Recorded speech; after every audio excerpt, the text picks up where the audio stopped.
Karaso dito, maaaring siyang tumawid. Pero kinukuha niya lang naman yung consistency ng stacks. Pero ito na yun! Yung katot-katsa na lang daw ang targeted at person bigla-bigla pero kay Gil! Win pa rin! Yung pagong at tutuloy, si Wicked ay nakuha din.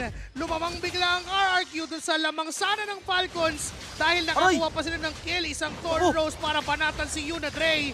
Nag-dash ngayon itong si Wicked at si Dream God rather pero binigyan pa rin ng RRQ Kaito. Kaso si Arwiz, Parang mawawalan ka ng gana na ano ba naman yan? Buhay pa rin! sinubukan nila ngayon. Si Kelvin nabigyan. May hard guard na gagamitin para sa Isaniban. Naku. Tumahi. Sumayaw na Aray. naman. Phantom execution at si Wicked na nabigyan. Ngayon tuloy Aray. na Tornos. Tamba na rin si Dream God. Ngayon si Arwiz ay mapipilitang sumugod. Mawawala na naman si Kelvin. Pero papasok yung ibang tropa. Bang! Sinipa ng bola at nasaktan si Arwiz. Ngayon hindi pa nga nakakarating dun sa base.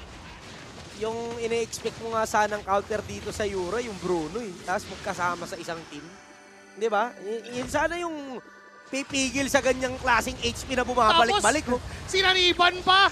Talaga namang sinusur ng kaharian na walang makakapatay sa kanya. Ngayon, basag na yung gitna. Isusunod lang yung taas. Tuloy lang sa pagsipa ng bola. At pagtahis doon sa harapan.